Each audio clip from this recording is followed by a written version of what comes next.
Y les pregunto, ¿se está escuchando bien la voz o se escuchará mejor sin audífonos? ¿O se está escuchando bien mi voz en este momento?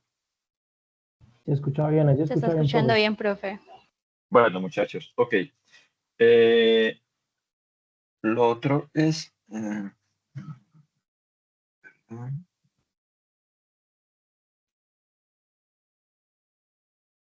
y lo otro es, ¿se está viendo el láser? Sí. Ok, muchachos, bueno. Lo primero es que recordemos una cosita de neuro. Vamos a ver mejor esto aquí. Lo primero es que recordemos una cosita de neuro, muchachos. Y es la siguiente.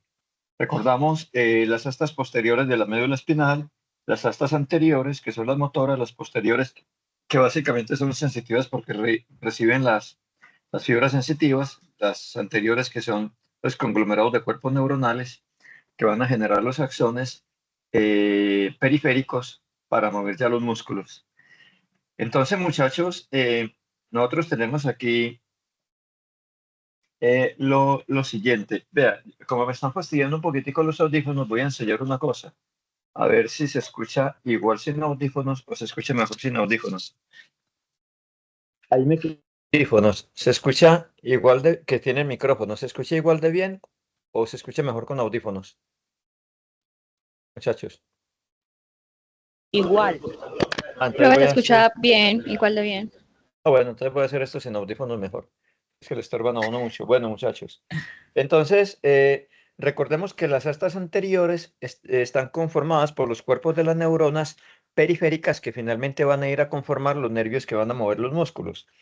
Pero ¿por qué traigo esta imagen? Eso es algo que ustedes recordaban, pero traigo esta imagen por lo siguiente. Miren bien la imagen. Aquí estamos representando una porción de la médula espinal que tiene que ver con los cuerpos de las neuronas que van a mover los músculos de la extremidad superior. Y en este otro lado, una porción también de la médula espinal, del asta anterior de la médula espinal, que tiene que ver con los cuerpos de las neuronas que mueven los músculos de la extremidad inferior. Pero tal como está en el dibujo, y esta grabación les va a quedar, tal como está en el dibujo, el asta anterior de la médula espinal, toda esta región, el asta anterior de la médula espinal, la porción más medial, que sería esta, está generando las neuronas que van a mover los músculos proximales. Porque me toca empezar como con lo más duro y no tener Hay un como micrófono prendido, chicas, chicos. Entonces Hay un micrófono prendido, si por favor lo apagan. Ok, entonces, para que recordemos una cosa, o recordemos, no, tal vez no lo habíamos visto en neuro, que la porción más medial del asta anterior tiene que ver con el nacimiento de las neuronas que mueven los músculos proximales, tanto en la extremidad superior como en la extremidad inferior. Y la porción más lateral del asta anterior, igual para la extremidad inferior, la porción más lateral del asta anterior tiene que ver con el nacimiento de las neuronas que mueven los músculos distales de las extremidades. Ahora bien, aparte de eso, esta asta anterior yo la puedo dividir en dos regiones. Una más atrasito, que sería posterior, región posterior del asta anterior, y otra más adelante, que sería la región más anterior del asta anterior, o más ventral del asta ventral, digámoslo así, o más ventral del asta anterior, que es lo mismo. ¿Para qué? Para que observemos entonces que en la región más posterior nacen las neuronas que mueven los músculos flexores y en la región más anterior las neuronas que mueven los músculos extensores. Lateralmente de la porción distal, medialmente de la porción proximal. Eso es importante porque lesiones medulares obviamente están relacionadas con el movimiento. Finalmente lo que nos interesa aquí, la parte de neuro que tiene que ver con el movimiento. Entonces, muchachos, recordemos también una cosa. Aquí tenemos una región de la médula espinal, no un segmento. Esta región está dividida en dos segmentos para que recordemos que un segmento de la médula espinal, como si yo cogiera la médula espinal y como si yo tomara una salchicha y la partiera en trocitos, cada trocito de la salchicha sería un segmento. Pero la médula espinal, cada trocito que es un segmento, ¿cómo sé yo que, es decir, hasta dónde va un segmento y comienza el otro? Porque es un trocito de la médula espinal que da origen a un par de nervios periféricos. Total que aquí tengo dos segmentos de la médula espinal, porque hay dos pares de nervios, bueno, nervios periféricos es una redundancia porque no hay nervios centrales, pero dos pares de nervios espinales más bien o raquídeos. Entonces, aquí estaría la línea imaginaria que me separaría este trocito de la médula espinal de este trocito de la médula espinal. Entonces, un segmento, repito, es la porción de la médula que da origen a un par de nervios. Ahora, tomemos un par de nervios, el de arriba, por ejemplo. Entonces, recordemos una cosa, la raíz motora, formada por raicillas, en cuyo interior hay cientos y miles de axones. En cada raicilla de estas se unen las raicillas para formar la raíz anterior, que es la motora, y la raíz posterior, que es sensitiva, en cierta forma mal llamada raíz, porque no es el origen, sino que ahí está llegando la información sensitiva. Igual se va a dividir en raicillas que van a entregar, cada una de ellas conformada por una cantidad de axones. Recuerden, el cuerpo de cada una de esas neuronas sensitivas está en la zona, digamos, más lateral de la raíz posterior, lo que constituye el ganglio espinal, la reunión de todos esos cuerpos celulares. Bueno, ahora bien, vámonos para el otro lado. Entonces, la unión de la raíz sensitiva con la unión de la raíz motora forma el nervio espinal. Este pedacito es el nervio espinal, no todo lo que sigue de aquí para acá. Es apenas este pedacito que está señalando el láser. Este pedacito es el nervio espinal. Lo otro ya son ramas del nervio espinal. Inicialmente, el nervio espinal o raquídeo se divide en dos ramas. Una que va para atrás, que es más delgadita, y una que sigue hacia adelante, que es mucho más gruesa. Se llaman rama dorsal o posterior y rama ventral o anterior. No confundamos las ramas con las raíces. ¿Y qué pasa con la rama dorsal o posterior? Que se queda inervando las inmediaciones de la columna vertebral, meninges, las zonas pues ahí, los propios huesos, ligamentos, etcétera. Inclusive una parte muscular, pero ahí en las inmediaciones de la columna vertebral. La raíz anterior, en cambio, la raíz ventral, es la que va a seguir dando, se va a seguir dividiendo para generar nervios que se dividen en otros nervios, que se dividen en otros nervios, pero ambas las ramas, perdón, no raíces, sino ramas. Raíces son estas dos, las ramas. Entonces, el nervio espinal o raquídeo, que se divide en rama posterior y rama anterior. Entonces, pero tanto la rama posterior como la rama anterior son mixtas, es decir, están compuestas por fibras tanto motoras como sensitivas, tanto la rama posterior como la rama anterior. Pero la rama anterior o ventral, que es la que nos va a interesar para hablar del plexo braquial, se divide y se divide y se divide. También en ramas mixtas, muchas, pero otras van a ser únicamente sensitivas y otras van a ser únicamente motoras, pero la mayoría van a ser mixtas. Estos dos nerviecitos que hay aquí, no le paremos bolas, tiene que ver con el sistema nervioso simpático, que recuerden que se forma entre los segmentos medulares T1 y L2, pero ahora no nos interesa. Entonces, en síntesis, raíz posterior sensitiva, que tiene el ganglio, raíz anterior motora, se unen para formar el nervio espinal, que es apenas este pedacito, y el nervio espinal o raquídeo se divide en rama posterior o dorsal y rama anterior o ventral. Cada una de ellas mixta. La rama ventral es la que nos interesa ahora, las ramas ventrales, no la dorsal. Entonces, recordemos una cosa, que los segmentos entonces de la médula, y aquí vienen dos segmentos, 1 y 2, se agrupan en regiones. Por ejemplo, hay 8 segmentos de la región del cuello, de la región cervical. Recuerden que son 12 torácicos, 5 lumbares, 5 sacros y básicamente uno coxígeo. Recuerden que aunque son 12 vértebras, perdón, 7 vértebras cervicales, son 8 segmentos medulares cervicales. ¿Por qué? Porque los pares de nervios salen por los forámenes de conjunción entre una vértebra y la siguiente, pero el primer par de nervios no sale por ningún foramen de conjunción. C1, el par de nervios C1, que parte del primer segmento cervical. Ese primer par de nervios sale entre la primera vértebra, que es atlas, y la base del cráneo, no por un foramen de conjunción. Ahí se forma un orificio adicional a cada lado. Entonces, por eso son 7 vértebras cervicales y 8 segmentos medulares cervicales. El resto sí se sigue más o menos equiparable. 12 vértebras torácicas, 12 segmentos medulares torácicos y en consecuencia 12 pares de nervios torácicos. 5 vértebras lumbares, entonces 5 segmentos medulares lumbares y en consecuencia 5 pares de nervios lumbares. Igual con el sacro y con el coxis vuelve a variar, que son varias vértebras coxígeas, pero solamente un par de nervios coxígeos y un segmento coxígeo.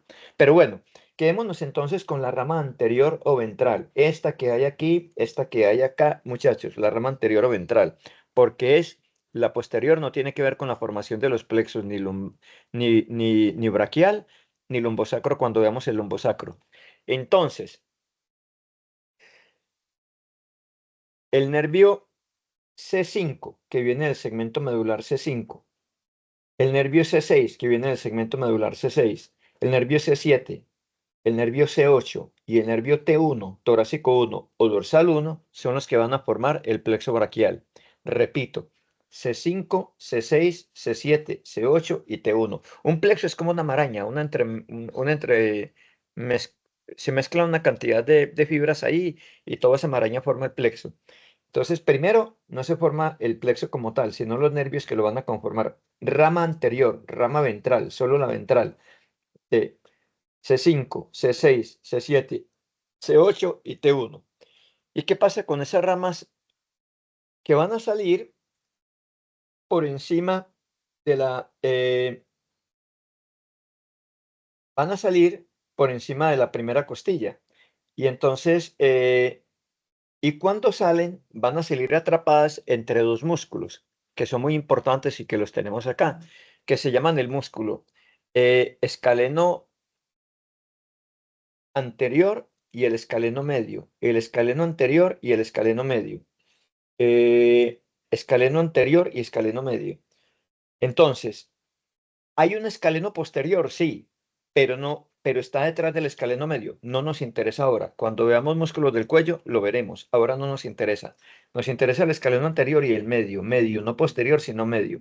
Entre el escaleno anterior y el medio, entonces está saliendo el plexo braquial. Es importante porque a veces los anestesiólogos, y a veces toca hacerlo en el rural y arriesgarse uno, sobre todo si uno está haciendo rural por allá en el Amazonas, en la Guainía, en el Baupés, y a un campesino le cayó un tronco y literalmente le destrozó el miembro superior y hay que hacer un lavado quirúrgico antes de remitirlo, porque si no hacen el lavado quirúrgico, entonces el paciente se le va a gangrenar eso.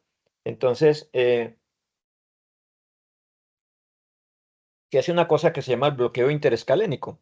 Cuando veamos los músculos del cuello, vemos cómo reconocer los escalenos. Para introducir una aguja con el anestésico entre el escaleno anterior y el escaleno medio, soltar el anestésico, anestesiar el plexo braquial y por lo tanto que toda la extremidad superior esté anestesiada y poder hacer el lavado quirúrgico, o si no el dolor lo llevaría a un choque neurogénico. Sería un dolor absolutamente inaguantable.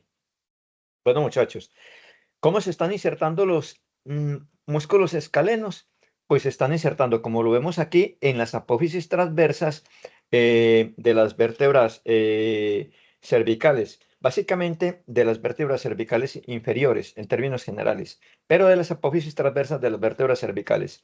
Y hacia atrás, el músculo escaleno anterior termina en la primera costilla, el escaleno medio en la segunda costilla. Eso lo veremos un poquitico después, pero miremos también otra cosa, muchachos. Aquí está, para que no se me confundan, la primera costilla como incompleta porque viene a parar aquí el manubrio y el esternón. Ustedes se acuerdan ya que vieron pared torácica cuando estaban en cardio. Entonces, muchachos, pero tengamos en cuenta una cosa, que sobre la primera costilla, sobre la primera costilla está pasando una arteria que es la arteria subclavia. Ustedes recuerdan,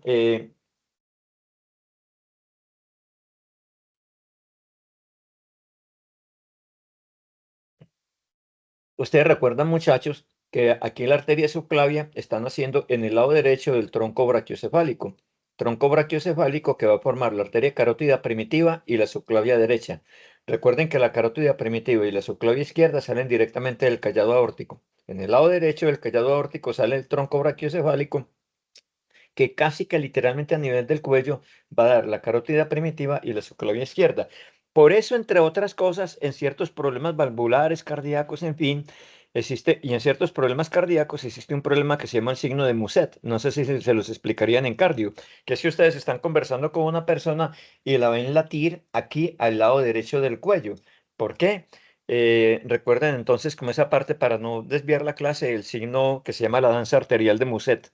Bueno, muchachos, la arteria subclavia atraviesa entonces por el borde superior de la primera costilla, de tal manera que está en relación con, con la parte inferior del plexo braquial. Miren de nuevo C5, C6, C7, C8, T1, no lo veo por aquí, pero por debajo de todo eso, pasando la arteria subclavia, entre la clavícula y la primera costilla, subclavia. Después se va a convertir en arteria axilar. ¿Dónde se convierte? ¿Dónde se llama digamos, dónde cambia de nombre de subclavia axilar, lo vamos a ver ahorita. Pero lo que me importa es ver la relación tan estrecha que tiene con el plexo braquial.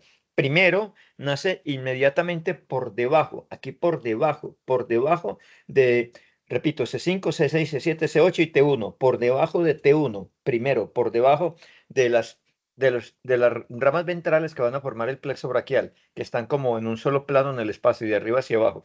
Pero luego, cuando esa arteria subclavia se va a convertir en arteria axilar, que ahora veremos dónde se convierte en arteria axilar, entonces ya se va a meter dentro del plexo propiamente dicho, va a quedar atrapada en la maraña del plexo.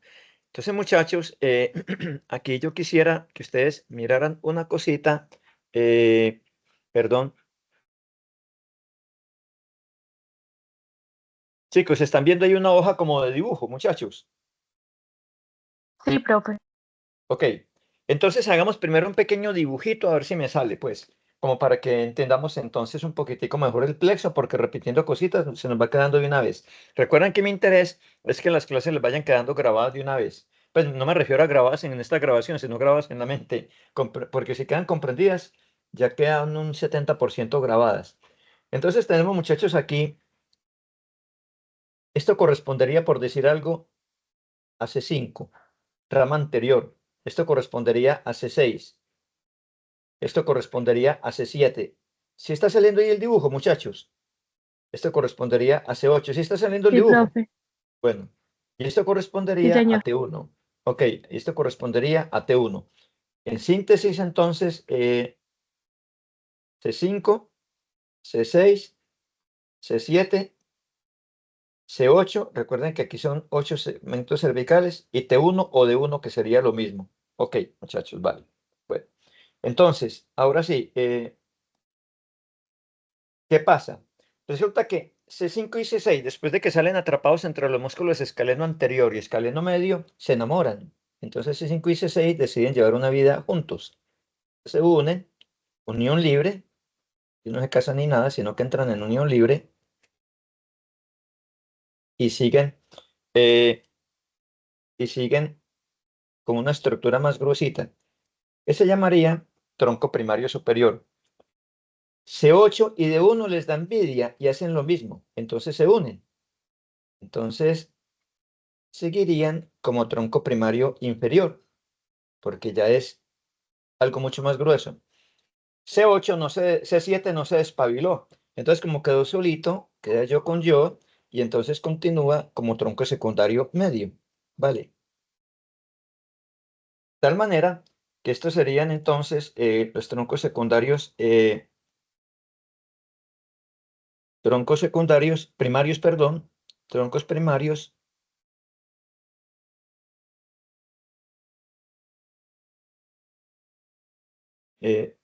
superior, medio e inferior. Primarios, superior, medio e inferior. Ok, muchachos. Pues, entonces, resulta que pasa lo siguiente. Esos troncos primarios, a su vez, se van a unir de una manera un poco extraña. Aquí tenemos, por ejemplo, el tronco primario superior que se va a unir con el tronco primario medio de una manera un poquitico extraña. Unas ramas que se aportan allá. Pero esto sigue de tal manera que queda unido también el tronco primario medio al tronco primario, el tronco primario superior al tronco primario medio. Pero entonces al tronco primario inferior le da envidia y también se pega al paseo. Entonces, ¿qué pasa con el tronco primario inferior? Que se pega al paseo también. De tal manera que aquí se forma un tronco muy grande atrás de todo esto. Un tronco muy grande. Mientras tanto, el tronco primario superior que se unió con el tronco primario medio sigue, pero ya se va a llamar tronco secundario. El tronco primario inferior que se unió con el tronco primario inferior que se unió con el tronco primario medio sigue, pero ya se va a llamar tronco secundario. Entonces, aquí tenemos, muchachos, que esto se va a llamar troncos secundarios, marquémoslo aquí,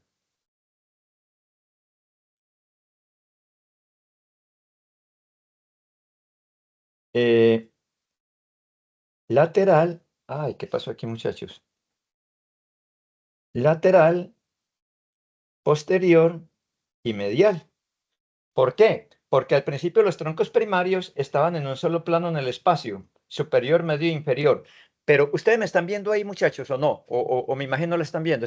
¿Me están viendo a mí? Sí, profe, sí, lo Bueno, vemos. Sí, entonces señor. miren, mis dedos serían entonces, por decir algo, los tres troncos primarios que están, pero los tres troncos primarios van a voltear, van a descender, porque van a buscar la extremidad superior y se van a convertir en troncos secundarios cuando ya se mezclen con todo lo demás. Entonces, lo que primero era troncos primarios, superior, medio e inferior, continuación de C5, C6, C7, C8 y T1, cuando se mezclan y voltean, formando el plexo propiamente dicho, y voltean hacia abajo, ya se van a llamar troncos secundarios, pero ya uno va a estar lateral y otro va a estar medial. Pero el de la mitad, que es el más grueso de todos, porque quedó formado por los tres troncos primarios, el de la mitad se va a llamar posterior. Entonces se van a llamar troncos secundarios lateral, posterior y medial. Ahora bien, esos troncos secundarios a su vez se van a unir. Se van a unir.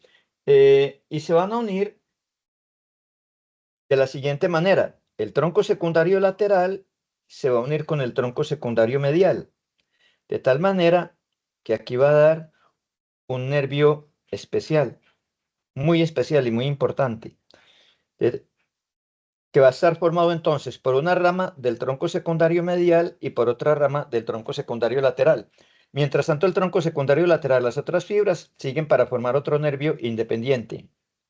El tronco secundario medial dio entonces unas fibras para formar junto con el tronco secundario lateral a ese nervio terminal. Pero mientras tanto, el resto de fibras siguen formando otro nervio independiente.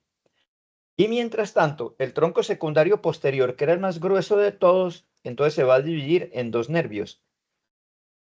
Y todos estos nerviecitos que estoy mencionando son las ramas terminales del plexo braquial. Esos dos nervios, uno es más grande y otro es más pequeño. Este de aquí abajo es mucho más grueso, en cambio el de arriba es mucho más pequeño. Para que esto, como para darle a esto cierta sensación de profundidad, hagamos lo siguiente, muchachos. Démosle como una sombrita a esto, para indicar que esto viene como en profundidad, que quedó atrás de todo realmente, ¿no? Entonces, así se va a formar propiamente el plexo. De tal manera, muchachos, que quedamos con un plexo donde los troncos secundarios lateral, posterior y medial van a ser lateral, posterior y medial entre sí, pero van a ser lateral, posterior y medial porque entre los tres van a atrapar a la arteria axilar.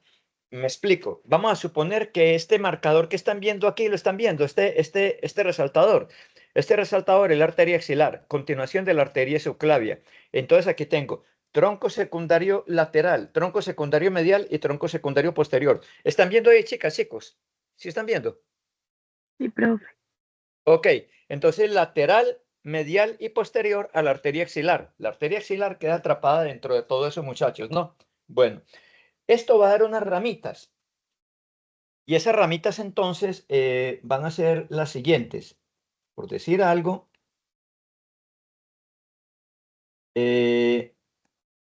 aquí tenemos, muchachos, nosotros, por decir algo, un nerviecito, un nerviecito que nace de atrás, continúa y es muy largo. Y ese nerviecito están haciendo básicamente de C5, de C6 y de C7. Y ese nervio que es tan largo se llama el torácico largo. Y ese nervio que se llama el torácico largo, entonces se llama torácico largo y va a ir para el músculo serrato. ¿Ustedes se acuerdan ya les hablaron del serrato anterior o no? Yo mismo les hablé del serrato anterior, me parece. El serrato anterior o el serrato mayor. Va a ser el nervio que va a inervar el serrato mayor. Ese nervio se ve muy típicamente en la actividad práctica con el cadáver. Se ve típicamente descendiendo por aquí como por la reja costal, porque recuerden que el serrato se inserta ampliamente en las primeras 8 costillas. Entonces se ve descendiendo nítidamente por ahí. Total que siempre lo preguntan, no importa que sea cantado, pero siempre lo preguntan, muchachos, ¿no? Entonces es un nerviecito. Para los escalenos Entonces, para los escalenos, entonces, muchachos, entonces tendríamos que hay unos nerviecitos que básicamente salen de C5, C6, C7, C8, en fin, que van a ser entonces los nervios para los músculos escalenos y un músculo que se llama el músculo largo del cuello, básicamente, muchachos, ¿no? Ok.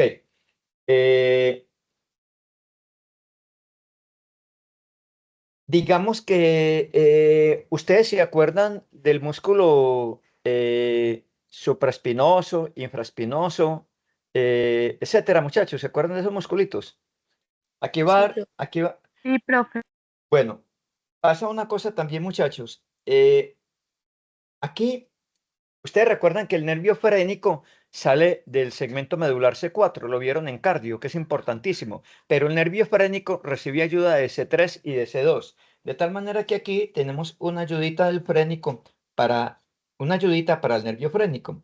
De C5 sale una ayudita para C4, para el nervio frénico. Y también hay otro nerviecito que sale por aquí, que es el nervio dorsal de la escápula, para los músculos dorsal de la escápula, ¿no? Para los músculos, básicamente, para los músculos, entonces, esto es para el frénico y este es el dorsal de la escápula. Para los músculos, básicamente, supraespinoso e infraespinoso. Supraespinoso, infraespinoso. Ok, muchachos. Bueno. En el tronco primario superior nace un nerviecito y ese nerviecito básicamente es para el músculo subclavio. Entonces no es tan importante que se aprendan ese nerviecito, pero digamos para el músculo subclavio. Y se llama entonces así, subclavio. Ok.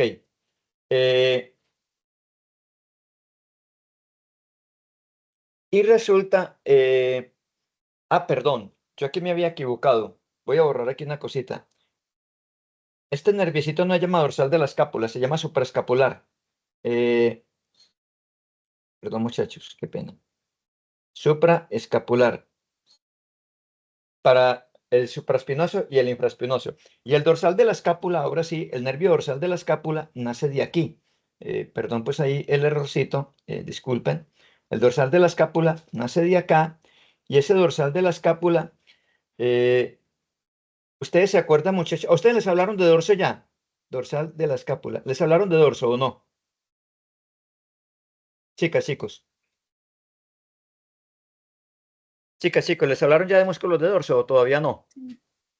Pues sí, Sí, más o profe. menos. Bueno, entonces, ¿ustedes se acuerdan que sobre el borde medial de la escápula se están insertando el romboideo mayor abajo, el romboideo menor arriba y el angular de la escápula o elevador de la escápula más arriba todavía? ¿Se acuerdan de esos tres?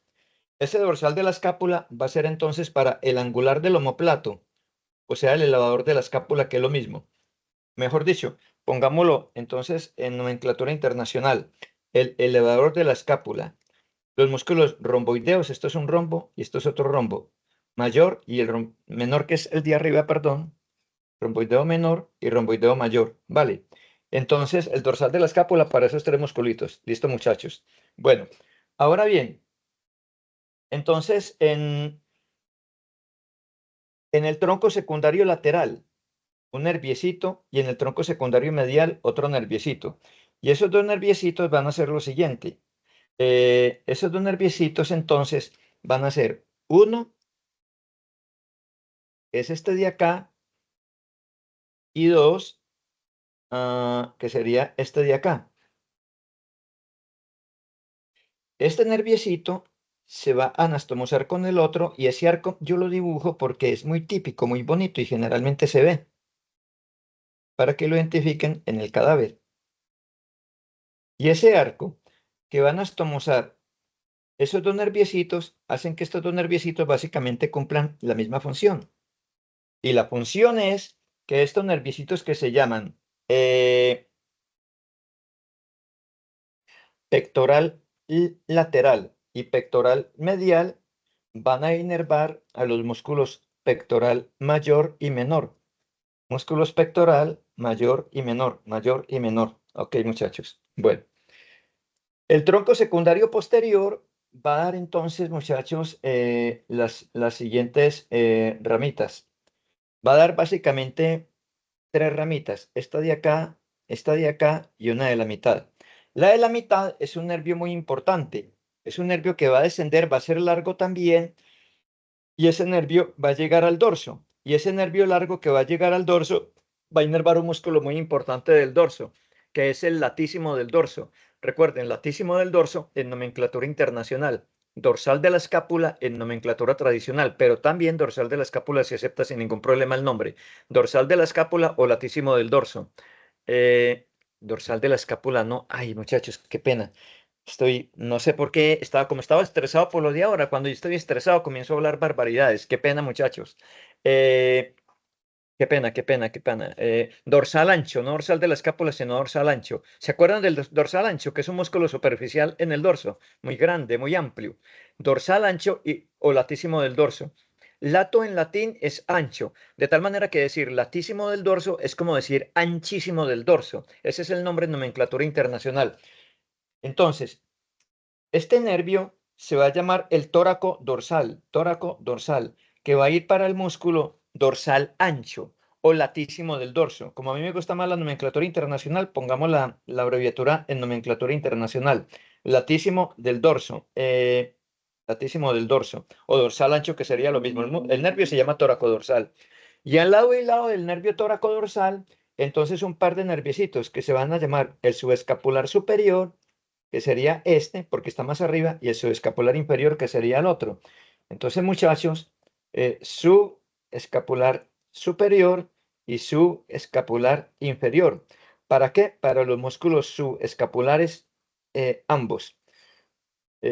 Para el músculo, es que subescapulares ambos. eh, para el músculo subescapular, qué pena. Para el músculo subescapular, para el músculo subescapular, básicamente. Ok, muchachos. Ahora, las ramas terminales del plexo braquial son entonces estas 5 que tenemos acá. Y estas 5 ramas terminales entonces serían: el tronco secundario lateral genera este nervio que se llama el músculo cutáneo. Músculo cutáneo. Y da una rama que, unida con otra rama del tronco secundario medial, forman este nervio que se llama el mediano. Mediano. Y la otra rama del tronco secundario medial se llama el nervio cubital, pero en nomenclatura internacional ulnar, porque recuerden que cúbito es ulna, entonces el ulnar. Entonces, músculo cutáneo, mediano y ulnar. Miren que el mediano se llama así porque nace en medio del tronco de secundario lateral y del tronco secundario medial. Nace en medio y sigue esa misma lógica, sigue por todo el plano medio del brazo, del antebrazo básicamente y de la región del carpo hasta llegar a la mano. Mediano nació y mediano se queda. El músculo cutáneo es el más lateral de todos y lateral se queda. Y el ulnar es el más medial de todos y sigue medial, pasa por debajo y por detrás de la epitróclea, o sea, por del epicóndilo medial, y sigue por la cara medial del antebrazo hasta llegar a la cara medial de la mano. Entonces, el ulnar que nace en la región ulnar, que es la región medial de la extremidad superior con respecto al plano medio del cuerpo, entonces medial se queda. Mientras tanto, el tronco secundario posterior da dos nervios muy importantes. Uno que se llama el axilar o circunflejo, axilar igual a circunflejo, axilar o circunflejo, que es lo mismo, y el otro que se llama el radial, Entonces, repito, ramas terminales del plexo braquial: el músculo cutáneo, el axilar o circunflejo, el radial, el mediano y el ulnar. Del tronco secundario posterior, dos: el axilar o circunflejo, que es básicamente este musculito de acá, nerviecito de acá, perdón, el axilar o circunflejo, circunflejo, el circunflejo, y el radial, que es el más voluminoso de todos los nervios del plexo braquial, es el más voluminoso de todos, el radial. Y por delante, el músculo cutáneo, el mediano y el ulnar o cubital. Bueno, listo, muchachos. Con base en esto, volvamos entonces a la presentación de ahorita, para que continuemos aquí. A ver qué se me hizo esto.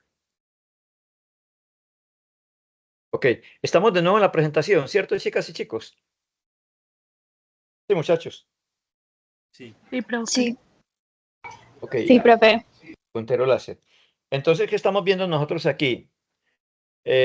Estamos viendo aquí arriba cómo el tronco cómo C5 se une con C6 para formar el tronco primario superior, cómo C7 sigue solo formando el tronco primario medio y cómo C8 se une con T1 o D1 para formar el tronco primario inferior.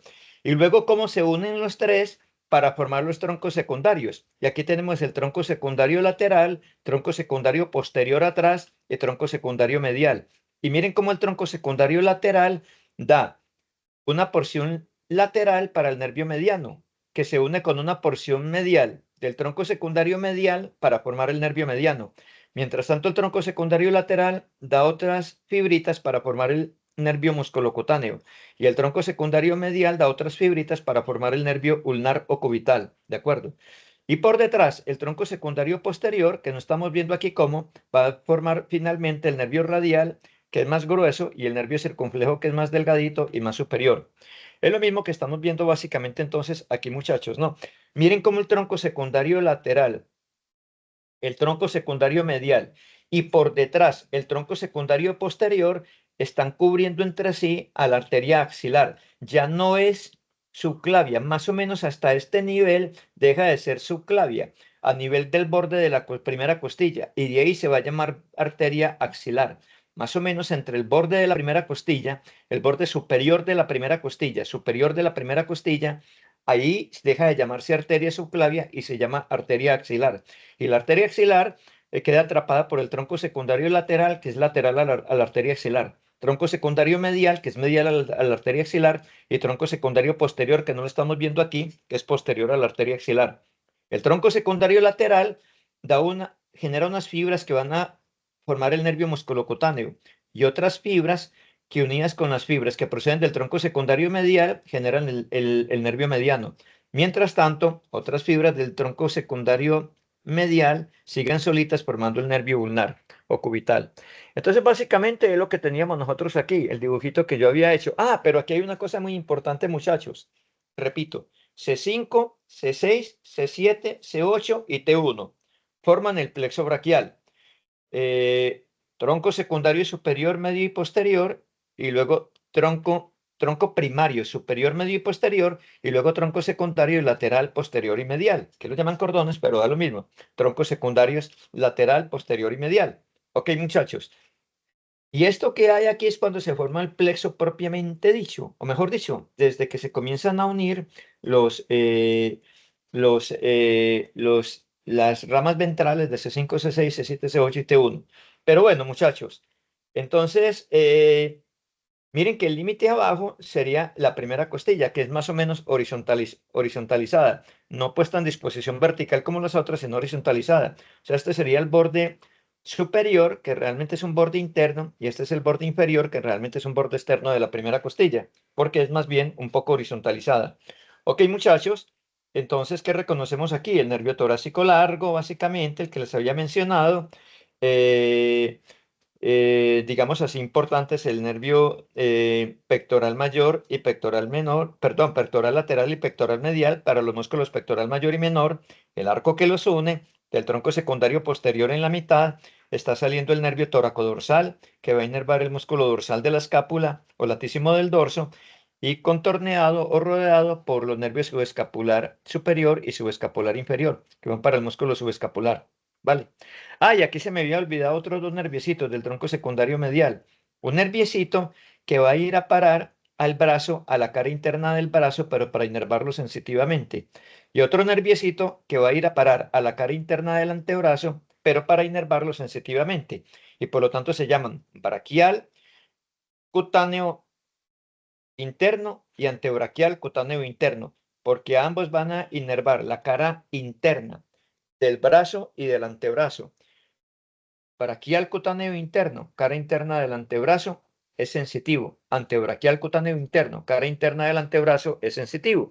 Y de hecho, muchachos, me gustaría, como ustedes van a quedar con este dibujito, pues entonces que lo corrijamos aquí y hagamos el trabajito completo. Chicas y chicos, ¿no les parece? Entonces, muchachos, aquí tendríamos básicamente, dibujémoslos por acá. el nerviecito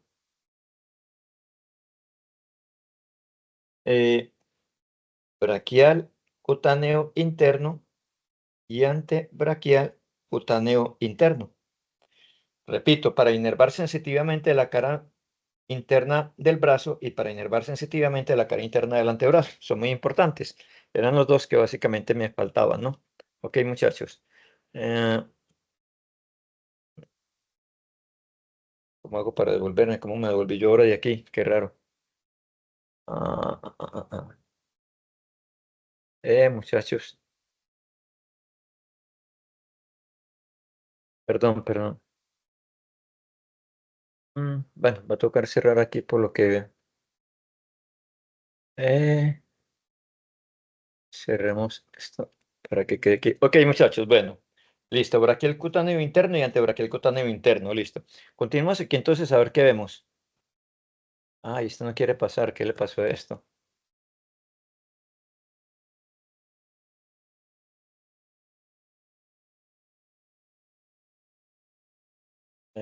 Se había trancado. Ok, muchachos, bueno. Entonces, de nuevo, repitiendo un poquitico, ustedes saben que aquí me gusta repetir los temas porque, repito, mi intención es que se vayan grabando esta clase de una vez, que les quede muy en la cabeza, pero con diferentes láminas para que todo nos vaya quedando más claro. Entonces, raíz anterior, raíz posterior.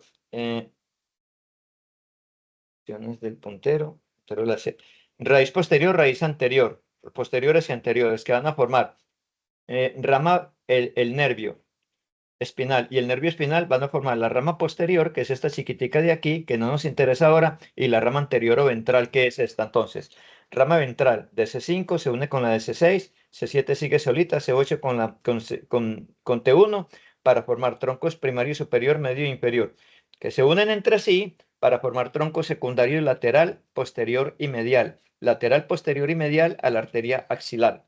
Arteria axilar que más tarde se va a convertir en arteria braquial o humeral, que es lo mismo, ¿no?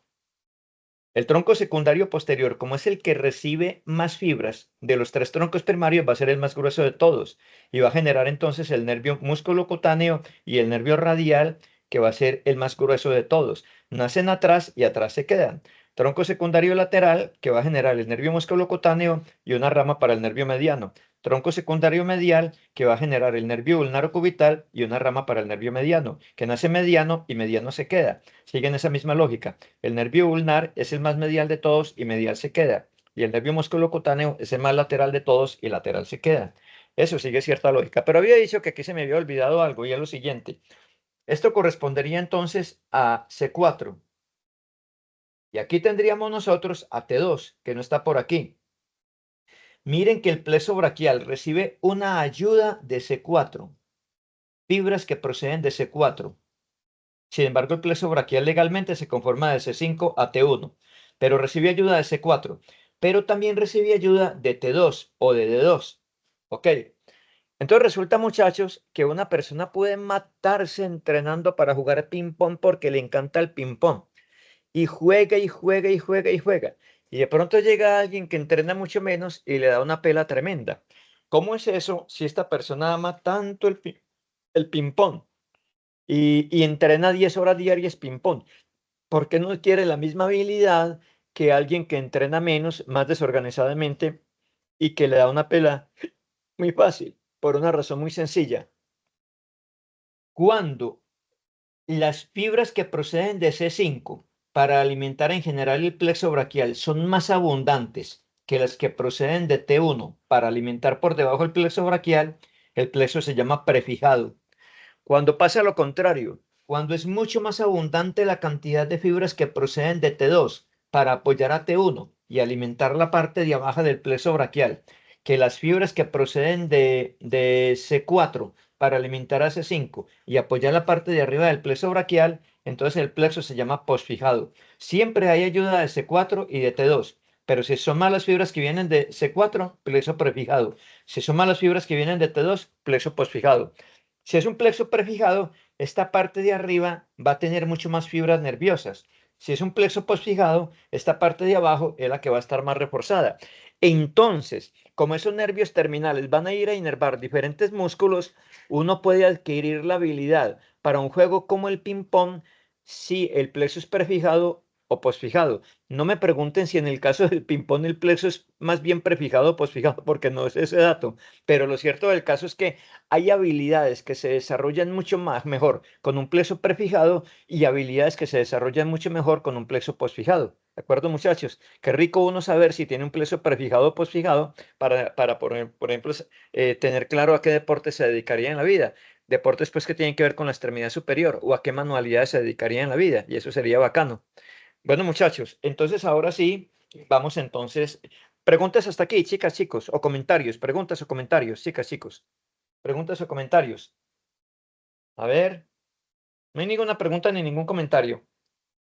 No me dejen hablando solo. No, profe. No, profe, Bueno. todo bien. ¿Está todo bien? ¿Está claro hasta aquí? Bueno, ahora bien, entonces recordemos esta parte final. Ya se formó el plexo braquial por detrás y por debajo de la clavícula y por encima de la primera costilla. Recuerden que encarcelado a modo de empareado entre los músculos escalenos anterior y medio. No escaleno anterior y posterior, sino anterior y medio. El posterior es otro cuento, después lo veremos en músculos de cuello. Entonces aquí tendríamos el plexo secundario lateral, plexo secundario posterior y plexo secundario medial. Entonces, el plexo secundario lateral dando lateralmente unas fibras para formar el nervio musculocutáneo, que es el más lateral que se forma y el más lateral que se queda de todos. Y unas fibras que se unen con otras fibras del plexo secundario medial para formar el nervio mediano. Mientras tanto, va a generar también entonces el tronco secundario lateral otras fibras para formar el nervio ulnar o cubital, que es el más medial de todos con respecto al plano medio del cuerpo y sigue siendo el más medial a lo largo del brazo y el antebrazo y de la mano. Estos dos que hay aquí recuerden que serían entonces procedentes del tronco secundario lateral, que serían entonces el braquial cutáneo externo y el antebraquial cutáneo, perdón, braquial cutáneo interno y antebraquial cutáneo interno, estos dos para que no nos olvidemos. Listo. Pero entonces aquí vamos a hablar del primero de los nervios y el primero de los nervios que vamos a analizar es entonces vamos en este orden como de lateral a medial, yo creo. Yo creo que las imágenes que siguen están así. Entonces el más lateral de todos, que es el nervio musculocutáneo, que repito, es continuación del tronco secundario lateral, después de que el tronco secundario lateral dio las fibras laterales para ayudar a conformar el nervio mediano. Entonces el nervio musculocutáneo. Típicamente ustedes lo encuentran en el anfiteatro y no se olviden, si se los preguntan en el práctico, que típicamente ustedes lo ven perforando al músculo coracobraquial. Recuerden el músculo coracobraquial, el músculo que se está insertando en el proceso coracoideo de la escápula y que va a ir a parar a la cara anteromedial en una superficie muy amplia del húmero. Que de ese músculo ya les hablo. Yo mismo les hablé de ese músculo, el coracobraquial.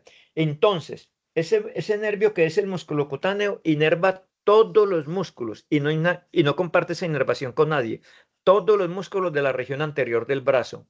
Y todos los músculos de la región anterior del brazo son el coracobraquial, que ustedes lo distinguen en el práctico y en el examen porque perfora típicamente, está perforado típico, es decir, el nervio musculocutáneo perfora típicamente el músculo coracobraquial, lo perfora, lo atraviesa.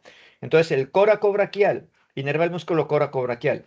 El bíceps braquial con la porción longa y la porción breve. Recuerden que la porción breve también están haciendo en el proceso coracoideo de la escápula. El bíceps braquial con la porción longa y la breve y profundamente el braquial, llamado antes braquial anterior. Entonces, coracobraquial, bíceps braquial y braquial anterior inervados por el músculo cutáneo. En síntesis, todos los músculos de la región anterior del brazo, sin excepción, y no comparte inervación con nadie, ¿de acuerdo? A nivel del antebrazo, el nervio se llama músculo cutáneo, o sea, tiene una parte muscular, motora, que es esta de la que estamos hablando aquí, y una parte cutánea. A nivel del pliegue, a nivel del codo, continúa el nervio, pero ya únicamente con fibras sensitivas, o sea, la parte cutánea. Está la parte músculo y está la parte cutánea del nervio músculo cutáneo. Y esa parte cutánea, como está aquí en la gráfica que ustedes van a quedar con ella, inerva la cara lateral del antebrazo. Recuerden que la cara medial del antebrazo, desde el punto de vista sensitivo, es inervada por el antebraquial cutáneo interno, que nace, aquí lo estoy señalando con el láser, que nace del tronco secundario medial, antebraquial cutáneo interno y braquial cutáneo interno para el brazo y el antebrazo. Entonces, pero la cara lateral, la parte sensitiva, por el músculo cutáneo. Listo, evacuado el músculo cutáneo, no hay más problema con ese. Luego seguimos con el mediano. Entonces el mediano, recordemos que nace del tronco secundario lateral y del tronco secundario medial. Nace en medio de los dos y por eso se llama mediano, y mediano se queda. Tiende a seguir por la cara medial del brazo, dándole pues plano medio a la propia extremidad superior. Atraviesa por el codo, más o menos en la región medial del codo, en ese plano sagital de la extremidad superior. Y llega y sigue por toda la mitad, sigue mediano, o sea, por el plano medio del antebrazo, por eso se llama mediano, es muy preciso en eso, es una precisión matemática, por si se los preguntan en el práctico, el más mediano de todos se llama mediano, así de sencillo, es el que está más por toda la mitad, se llama mediano. Y ese nervio es muy importante, y dicho sea de paso, no inerva nada en el brazo ni en el hombro. Así como el músculo cutáneo tampoco inerva nada en el hombro, solamente en el brazo, cara anterior del brazo. Pero el mediano no inerva nada ni en el hombro ni en el brazo, solamente inerva en el antebrazo y en la mano. Músculos extrínsecos de la mano que nacen en el antebrazo y terminan en la mano. Y músculos intrínsecos de la mano que nacen en la mano y terminan en la mano. Son inervados por el mediano. Entonces, muchachos, ¿qué inerva el mediano en el antebrazo? Todos los músculos de la cara anterior, de los planos superficial, medio y profundo. ¿Quién les dio a ustedes antebrazo y mano, muchachos? ¿Quién les dio esa clase? Profe Roque. Bueno, ok. El profe Entonces, Roque. todos los músculos de la cara anterior del brazo, plano superficial, medio y profundo, menos un músculo y medio. Muy sencillo, menos un músculo y medio. Entonces, para que no se tengan que memorizar esto y memorizar hasta las 3 de la mañana la lista de músculos que inervan el mediano en el antebrazo, sencillamente todos con un músculo y medio de excepción. Eso es todo. Entonces tengan en cuenta la excepción. El resto los inerva todos de la cara anterior. Entonces, ¿cuál es la excepción? Ustedes se acuerdan que en el plano superficial está el pronador redondo, el palmar mayor, el palmar menor y el cubital anterior en nomenclatura tradicional. Pronador redondo, palmar mayor y palmar menor y cubital anterior. Aquí estarían los dos tendones del palmar mayor y palmar menor. Ok. En nomenclatura internacional, recuerden que se llama pronador terete. Teres es redondo en latín, pronador terete. Flexor radial del carpo, palmar longo y flexor ulnar del carpo. Son nombres más prácticos y los que se utilizan en la nomenclatura internacional. Pronador terete, flexor radial del carpo, el palmar mayor, palmar longo, el palmar menor y flexor ulnar del carpo, el cubital anterior. ¿Por qué el palmar mayor se llama flexor radial del carpo? Porque termina pegándose en el carpo y en la base del segundo metacarpiano. Y entonces cuando se contrae, flexiona la mano jalándola desde el carpo. Entonces ese nombre es más práctico, flexor radial del carpo. ¿Por qué radial? Porque está en la región radial. ¿Y por qué el cubital anterior se llama flexor ulnar del carpo? Por la misma razón, porque termina pegándose en el carpo y en la base del quinto metacarpiano. Entonces cuando se contrae, flexiona la mano jalándola desde el carpo y está en la región ulnar. Entonces flexión ulnar del carpo. Entonces repito, pronador terete, flexor radial del carpo que sería el palmar mayor, palmar longo, que sería el palmar menor, y flexor ulnar del carpo, que es el cubital anterior. Sin embargo, lo pueden seguir llamando cubital anterior y todo eso, etcétera, pero yo preferiría la nomenclatura internacional. Entonces, muchachos, el músculo y medio que no inerva el nervio mediano, porque todos los demás sí, entonces no hay necesidad de mencionarlos, todos los demás sí son el cubital anterior, o sea, flexor ulnar del carpo, cubital anterior o flexor ulnar del carpo, cubital anterior o flexor ulnar del carpo. Cubital anterior, ¿que quién lo inerva? El nervio cubital o el nervio ulnar. Cubital anterior o flexor ulnar del carpo. Y ustedes recuerdan que luego sigue un plano medio donde está el flexor superficial de los dedos y luego un plano profundo que tendría el flexor profundo de los dedos, el flexor longo propio del primer dedo y más profundo todavía el pronador cuadrado. Ok. Entonces, con base en eso, muchachos, vámonos al flexor profundo de los dedos. Después de estos cuatro superficiales, sigue la capa media que sería el flexor superficial de los dedos. Luego sigue la capa profunda donde está el flexor profundo de los dedos. Ahí el flexor profundo de los dedos es el que me interesa.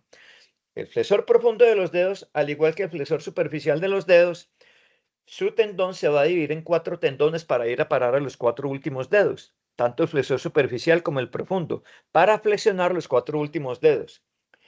En el caso del flexor profundo de los dedos, la masa carnosa que va a generar los tendones para flexionar los 2 últimos dedos, o sea, esa mitad longitudinal, esa masa carnosa que va a generar los tendones para flexionar los 2 últimos dedos, esa parte no está inervada por el mediano. El mediano inerva la mitad del flexor profundo de los dedos. Es tal vez el único músculo que tiene inervación compartida y una extremidad superior. El mediano inerva la mitad del flexor profundo de los dedos, pero la mitad lateral del flexor profundo de los dedos, cuya masa carnosa va a generar los tendones para flexionar los dedos 3, segundo y tercero. Estos dedos se flexionan por el flexor profundo de los dedos, dependiendo del mediano, pero estos dedos se flexionan por el flexor profundo de los dedos, dependiendo del nervio ulnar. Entonces, repito, el nervio mediano inerva todos los músculos de la cara anterior del antebrazo, superficiales, plano medio y plano profundo, todos, excepto el cubital anterior o flexor ulnar del carpo y la mitad medial del flexor profundo de los dedos, la mitad medial que tiene que ver con flexionar los dedos cuarto y quinto. ¿Está claro ese concepto, muchachos? Porque es muy importante. ¿Sí está claro? Chicas, chicos. Chicas, chicos. Ey, ¿se me fueron todos? ¿Ok? Sí, profe, está Sí, claro. profe. Bueno, ok. Bueno. Ahora bien, el nervio mediano entra en la mano. Pero ustedes se acuerdan, muchachos, que aquí en esta zona, miren el láser, en esta zona hay un tendón anular en forma de anillo entre la parte distal del antebrazo y el carpo. Y ese tendón en forma de anillo se llama el ligamento anular del carpo, porque le da la vuelta tanto por delante como por detrás, ligamento anular del carpo, porque forma un anillo. Pero la parte de adelante de ese ligamento anular del carpo está como conteniendo los tendones de estos músculos que del antebrazo pasan a la mano. Y los tendones de esos músculos que del antebrazo pasan a la mano, todos van a generar flexión de la mano. Entonces son tendones flexores. Por esa razón, esta parte de adelante del ligamento anular del carpo, que está reteniendo para que no queden como bailoteando por ahí, que está sosteniendo, reteniendo a los tendones de estos músculos que van a flexionar la mano y que son tendones de músculos flexores, se llama retináculo flexor. Como el ligamento anular del carpo da la vuelta hacia atrás, entonces por detrás también está conteniendo los tendones de los músculos que de la región posterior del antebrazo llegan a la mano para extender la mano. Y al contener esos tendones que son extensores, se llama retináculo extensor. Entonces, por delante retináculo flexor, por detrás retináculo extensor. De lo mismo que es el ligamento anular del carpo, en forma de anillo. Ok. Entonces, el nervio mediano pasa por dentro del retináculo flexor, o sea, en medio de todo ese montón de tendones. Pero antes de eso, da una ramita superficial, antes de ingresar la parte motora hacia adentro, aquí se va a dividir para dar una ramita superficial para inervar sensitivamente la mano, por la región de la palma y por la región del dorso. Por la región de la palma, la parte más lateral de la palma de la mano, incluyendo los dedos primero, segundo, tercero y la mitad longitudinal del cuarto, tal como está aquí en el dibujo, la inervación sensitiva. Y por detrás, las falanges distales de primero, segundo, tercero y la mitad del cuarto dedo, desde el punto de vista sensitivo. Esta inervación sensitiva es bueno que se la sepan bien porque clínicamente tiene mucha importancia y hay una área muy hermosa que yo me desvivía por hacerla. No tuve condiciones para hacerla fuera de la neurología clínica y de la inmunología. Era lo que más me gustaba. Fue la única área quirúrgica que me encantó y que la habría hecho de mil amores, pero no tuve las condiciones desafortunadamente, que eran, ustedes ahora las tienen, todo se ha facilitado más, que era cirugía de mano y miembro superior. Es una cosa fascinante. Entonces, muchachos, sueñen algunos de aquí con ser cirujanos de mano, que no dan abasto, todos los días no dan abasto. Aquí se estudia como una subespecialidad de la ortopedia o de la cirugía plástica. Es más corto y mucho más práctico y generan mejor entrenamiento por la vía ortopédica. En otros países del mundo es una especialización directa. Uno entra a hacer residencia en cirugía de mano de una vez y debería ser así. Entonces, es una cosa bellísima, porque las lesiones de mano son demasiado frecuentes aquí y en todo el mundo, y los cirujanos de mano no dan abasto ni en Colombia ni en ninguna parte del mundo. Cirujano de mano, una consulta hay que esperar meses, porque no dan abasto, son muy escasos, es una cosa muy bella. Entonces, muchachos, tengan muy en cuenta esta inervación de aquí, ¿de acuerdo? Sensitiva, que va a hablar de la integridad del nervio mediano. La otra parte entra por detrás, profunda, al retináculo flexor para llegar a la palma de la mano. ¿Y qué va a inervar el mediano en la palma de la mano? Va a inervar lo siguiente. Los músculos de la eminencia tenar. Les hablaron de los músculos de la eminencia tenar, hipotenar y plano medio, ¿cierto, muchachos? Entonces aquí tendríamos el retináculo flexor, parte del ligamento anular del carpo. La parte que pasa por delante del retináculo flexor, que es el nervio que va a dar esta inervación sensitiva, que aquí está cortadito, no nos interesa ahora. Bueno, ya lo vimos, sí nos interesa, pero me refiero a que ya lo vimos. Y la parte profunda que va a inervar ¿qué? Los músculos de la eminencia tenar. ¿Y qué tenemos en la eminencia tenar? El abductor breve del pulgar o corto del pulgar. Lateralmente a él, el flexor breve del pulgar. Profundo a él, el oponente del pulgar. Está también compartiendo la eminencia tenar con el plano medio el músculo aductor del pulgar, pero ese no lo inerva el mediano. Y los dos primeros lumbricales. Entonces, ¿qué inerva el mediano en la mano? Inerva el mediano, inerva en la mano. Mejor dicho, los músculos intrínsecos de la mano son inervados por dos nervios, el mediano y el ulnar, o sea, el cubital. Y para de contar, los músculos intrínsecos de la mano son 19 músculos. Y todos los 19 músculos intrínsecos de la mano los inerva el mediano y el ulnar. Mediano y ulnar. El mediano inerva menos músculos, pero los más importantes, que tienen que ver con el dedo pulgar. El ulnar inerva la mayoría de los músculos, pero el mediano mucho menos cantidad de músculos, pero los más importantes. Entonces repitamos, ¿cuáles inerva el mediano? Y ya saben que por descarte todos los demás los inerva el ulnar, o sea, el cubital. Entonces el mediano, ¿cuáles inerva? Eminencia tenar. Y en la eminencia tenar, ¿qué tenemos? El abductor breve del pulgar, porque recuerden que hay un abductor longo del pulgar en el antebrazo, en el plano profundo. Entonces, abductor breve del pulgar. Profundo al abductor breve del pulgar, el oponente del pulgar. Y medialmente a ellos dos encontramos entonces el flexor breve del pulgar. Y profundo estaría el músculo aductor del pulgar, pero ese no lo inerva el mediano.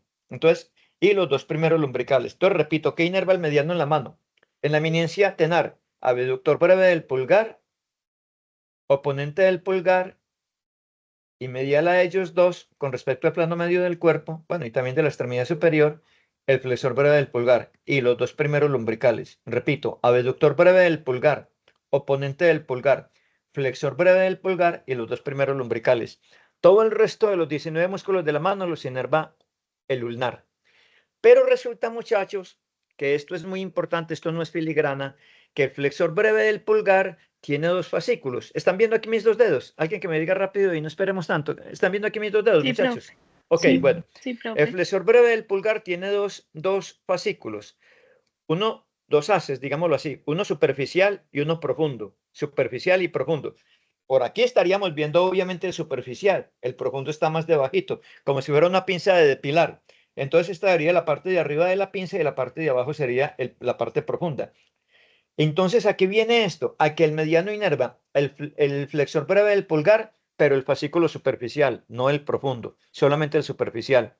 Entonces repito ahora sí, ¿qué inerva el mediano en la mano? Ya la última repetición y me perdonan tanto, pero es mi afán porque esto les quede aprendido de una vez, muchachos, porque yo quiero que ustedes saquen muy buenas notas en esto, no para que se vean como una nota, sino porque realmente les quede el conocimiento, es mi deseo realmente. Entonces, muchachos, el mediano que inerva de músculos intrínsecos de la mano, es decir, que nacen en la propia mano y terminan en la mano.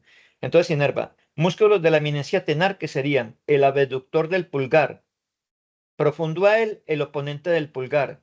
Lateral a ellos dos, el flexor breve del pulgar, pero el fascículo superficial, no el profundo, el fascículo superficial. Y los dos primeros lumbricales. Como todo el resto lo inerva el ulnar, entonces, ¿qué quiere decir? Que el ulnar que inerva en la mano, inervaría el ulnar. Ahora sí, vámonos para el ulnar. Y ahorita lo revisamos de nuevo. Inervaría el aductor del pulgar, no abductor, sino aductor con D. El aductor del pulgar. el fascículo profundo del flexor breve del pulgar, los dos últimos lumbricales, los 3 interoseos palmares, los 4 interoseos dorsales y los músculos de la eminencia hipotenar, el palmar cutáneo o cutáneo palmar, el abductor del quinto dedo, el flexor del quinto dedo y el oponente del quinto dedo. Ahí están los 19 músculos. Entonces, ya sabemos que todo ese resto lo inervaría el ulnar. Listo, muchachos. Pero resulta que hay una lesión que se llama la mano de bendición papal o mano de predicador, y es una lesión típica del nervio mediano. ¿Por qué una lesión del nervio mediano da mano de predicador? Vamos a suponer que se lesionó el nervio mediano en el brazo, o sea, antes de dar la inervación en el antebrazo. O sea, se lesionó en el recorrido en el brazo o a nivel del codo, supongamos. En todo caso, antes de dar la inervación a los músculos del antebrazo. Entonces, como ya sabemos que el mediano inerva todos los músculos de la región anterior del antebrazo, con excepción del cubital anterior o flexor ulnar del carpo, que es el nombre que yo prefiero, y la parte medial del flexor profundo de los dedos, todo el resto lo inerva el mediano. Entonces, ¿qué pasa? Que resulta, muchachos, que uno de los músculos que inerva es el flexor superficial de los dedos. Como inerva el flexor superficial de los dedos, entonces no va a poder flexionar los 4 dedos por parte del flexor superficial de los dedos. Pero también inerva el flexor profundo de los dedos. Pero el flexor profundo de los dedos lo inerva. ¿Están viendo mi mano? Qué pena, muchachos, les pregunto tanto. Una respuesta ágil. ¿Están viendo mi mano? Sí, profe. Sí, Ok. profe.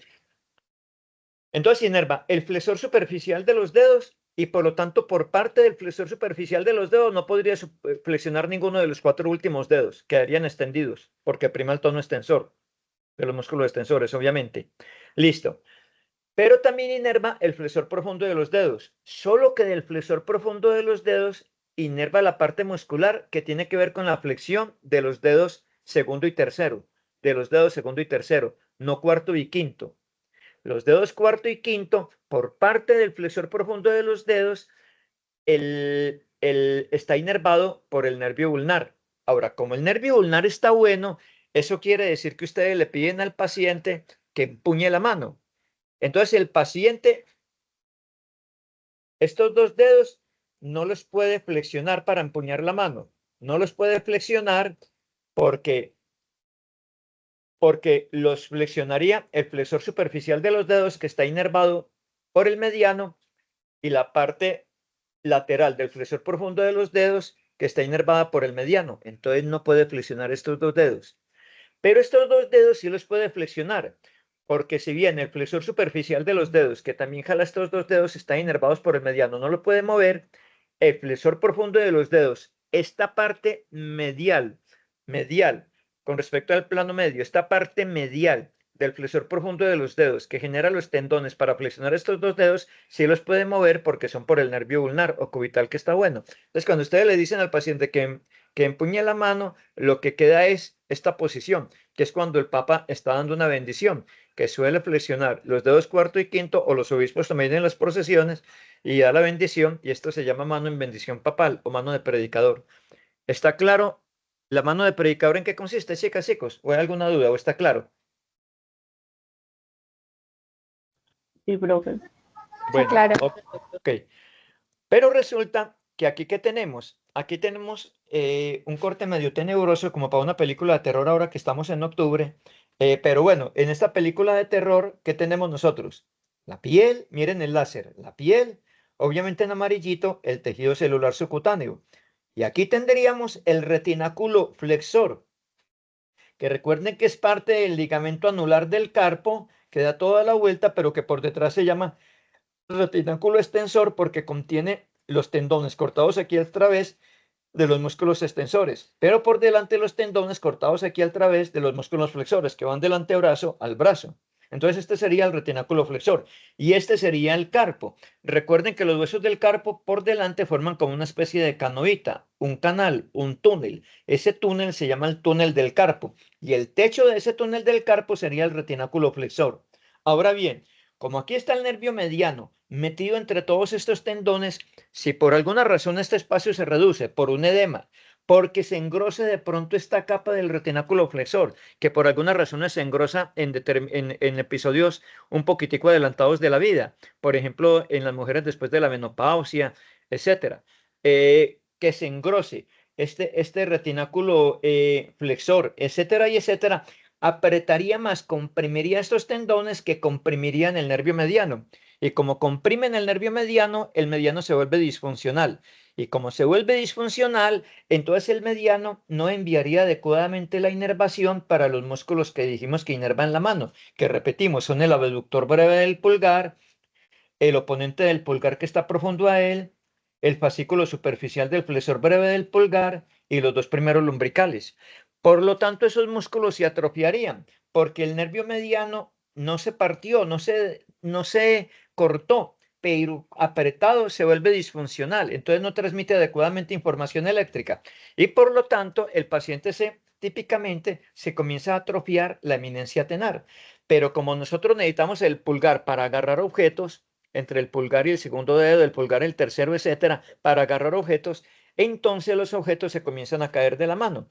Y como este problema da en hombres y en mujeres, pero más en mujeres que en hombres, y sobre todo después de la menopausia, por causas que yo desconozco hasta ahora, pero creo que la medicina todavía no las conoce, pues por ese engrosamiento al parecer del retináculo flexor, etcétera. Entonces, la señora posmenopáusica que puede estar ocurriendo en las familias de ustedes, que ustedes deben tener sus mamás jóvenes apenas acercándose o algunas que ya apenas acá hace poquito pasaron la menopausia. Entonces pasa lo siguiente, muchachos. La señora se le comienzan a caer las tijeras o se le cae el vaso en el que trae la leche para el comedor o está lavando un plato y se le cae el plato y se le parte. Y ella comienza a ocultarlo porque ella cree que es que se está volviendo torpe y le da miedo eso. Ojo, muchachos, la medicina entra por casa y con mucho amor. Si notan eso, hablen con su mamá o con su tía o con su abuela, abuelita, tía, no te preocupes. No es que te estés volviendo torpe ni nada, sino que es que estos musculitos de aquí se están atrofiando, es decir, están perdiendo volumen y fuerza porque hay un problemita de un nervio que los inerva. Eso tiene solución y eso se llama síndrome del túnel del carpo. Entonces, muchachos, obviamente el problema se hace manifiesto cuando la persona lleva más rato haciendo un ejercicio rutinario, por ejemplo, coser, por ejemplo, manejar la cabrilla de un carro, algo que esté moviendo las manos, entonces rápidamente, después de hacer un ejercicio rutinario, viene la sintomatología de la pérdida de fuerza y etcétera, ¿no? Como este señor, por ejemplo, que después de manejar carro, de tanto mover la cabrilla, viene el síndrome a manifestarse. No es síndrome, el síndrome ya lo tiene, a manifestarse síndrome del túnel del carpo. Entonces, lo que suelen hacer generalmente, muchachos, es que con la cirugía, una cirugía superficial, perdón, perdón, chicas, chicos, ay, perdón, me había olvidado parte de mi cafecito. Entonces, lo que hacen es que abren la piel, tejido celular subcutáneo y dan un tijeretacito aquí. ¿Para qué? Para cortar un poquitico el retináculo flexor. Y al cortar un poquitico el retináculo flexor, se abre el espacio y generalmente eso cura al paciente. Una cirugía demasiado sencilla y demasiado corta, demasiado sencilla. Y en cambio la mamá sufre y sufra ocultando ese problema creyendo que es que le está volviendo torpe. Claro está, muchachos, que yo les comento una cosa. Con un toquecito, yo lo he hecho y hasta el momento el resultado ha sido como mágico, increíble. Con un toquecito, sin necesidad de cirugía, de pedir cita con cirujano de mano, que eso es muy difícil, que idealmente fuera un cirujano de mano, pero por lo menos con un ortopedista, pero con un toquecito de terapia neural que se pone en 5 segundos, yo he notado que hasta el momento todos los síndromes de túnel del carpo que yo he tratado con terapia neural, ¡pum!, han cedido inmediatamente y con menos recidivas que el de la cirugía. Entonces, una de las cosas impresionantes que uno ve que es absolutamente efectiva para el síndrome del túnel del carpo es la terapia neural, un procedimiento que se hace en menos de 5 minutos, en segundos realmente, poner ahí sobre el nervio mediano, atravesando el retináculo flexor, un poquito de procaína por el efecto que tiene, no analgésico, porque es un analgésico, pero no se utiliza como analgésico, sino que después, para los que quieran, yo les explico un poquitico cuál sería pues como el mecanismo curativo de eso. Bueno, muchachos, pues una modalidad de medicina alternativa que se llama terapia neural. Bueno, muchachos, entonces sigamos aquí. Vámonos para el nervio ulnar o cubital. Alguien que me recuerde de dónde procede el nervio ulnar o cubital. ¿De qué parte del plexo braquial procede, muchachos? Hagamos el ejercicio. Alguien que me lo recuerde así de carrera. A ver, mis tigres, no se queden tan calladitos. Rujan, rujan, mis tigres. Los quiero oír rugir. Ahí se me fueron todos, me dejaron solo. Profe, del lateral, ¿Cómo? el lateral. Del No, tronco medial, medial, todo lo contrario, el medial secundario y medial. del tronco secundario medial, es continuación del tronco secundario medial. La otra parte del tronco secundario medial es la ramita medial para el mediano, ¿se acuerdan? Bueno, ok, muchachos. Entonces, resulta que el ulnar o cubital, yo prefiero llamarlo ulnar. El ulnar no inerva nada en cuello, no inerva nada en hombro, no inerva nada en brazo. La inervación la da en antebrazo y en la mano. Y en el antebrazo ya lo dijimos. Entonces en antebrazo, el músculo cubital anterior, que preferiblemente se graba en el nombre en nomenclatura internacional flexor ulnar del carpo, porque la nomenclatura internacional pretende que los nombres expliquen cosas, sea más funcional. Flexor ulnar del carpo. Y la parte medial del flexor profundo de los dedos. Aquí quitamos el flexor superficial de los dedos, etcétera. Está el flexor profundo de los dedos. La parte medial del flexor profundo de los dedos que genera los dos tendones finales para los dedos cuarto y quinto. Entonces recuerden, es todo lo que inerva en el antebrazo. Ahora, en la mano pasa profundo el retináculo flexor, pero primero da una ramita por delante del retináculo flexor para la inervación sensitiva, pero la parte motora que pasa por junto al retináculo flexor, recuerden lo que va a inervar, repitámoslo. En la eminencia tenar, el fascículo profundo del flexor breve del primer dedo, del flexor breve del pulgar, porque el fascículo superficial, recuerden que es por el mediano. Fascículo profundo del flexor breve del pulgar. Aductor del pulgar. Los lumbricales cuarto y quinto. Perdón, tercero y cuarto, porque son 4 lumbricales. Los dos últimos lumbricales, mejor dicho, tercero y cuarto. Los 3 interóseos palmares, los 4 interóseos dorsales y todos los músculos de la eminencia hipotenar que son el palmar cutáneo o cutáneo palmar, el abductor del quinto dedo, el flexor del quinto dedo y el oponente del quinto dedo. O sea, la mayoría de los músculos intrínsecos de la mano. Y desde el punto de vista sensitivo, el territorio que había dejado libre del mediano. O sea, la parte de la palma de la mano, pero la parte más medial con respecto al plano medio del cuerpo, que implica toda la región anterior del quinto dedo y la mitad del cuarto dedo. Y por detrás, el mismo equivalente, toda la región dorsal de la parte medial de la mano, que implica la región dorsal del quinto dedo y la mitad longitudinal del cuarto dedo. ¿Listo, muchachos? Pero resulta eh, que entonces, ustedes se acuerdan que entonces el nervio ulnar está pasando por aquí, por detrás de la epitróclea o como se diría en nomenclatura internacional, el epicóndilo medial. Como pasa por detrás y por debajo del epicóndilo medial en este canalcito, uno hay veces que se pega un golpe ahí, siente un corrientazo muy fuerte en la parte lateral de la mano. ¿Por qué? Porque es el territorio de inervación sensitiva. Entonces, si en el examen teórico yo les pregunto el territorio de la inervación sensitiva del ulnar, entonces ustedes me pueden hacer una trampita, pero no se dejen pillar. Con mucho disimulo, golpéense en un bordecito del pupitre sobre esta zanjita aquí, sobre el surquito, ahí donde está la epitrócleo o epicóndilo medial, para que sientan el calambre tan maluco. Pero eso sí, no se dejen pillar porque lo puedo interpretar como fraude. Entonces, donde sientan el calambre, ahí mismo se acuerdan del territorio de inervación sensitiva y contestan. Vale. Bueno, muchachos. Entonces, aquí está una aproximación donde estamos viendo precisamente al nervio ulnar, entonces inervando los músculos que ya dijimos. Miren aquí el flexor breve del pulgar, fascículo superficial que es inervado por el mediano, levantado con la pinza, y fascículo profundo que es inervado por el ulnar. Entonces, fascículo profundo del flexor breve del primer dedo, flexor breve del primer dedo, el aductor. los dos últimos lumbricales, los tres interoseos dorsales, los palmares, perdón, los cuatro interoseos dorsales y todos los músculos de la eminencia hipotenar. Pero resulta, muchachos, que ¿qué pasa si hay una lesión del nervio ulnar?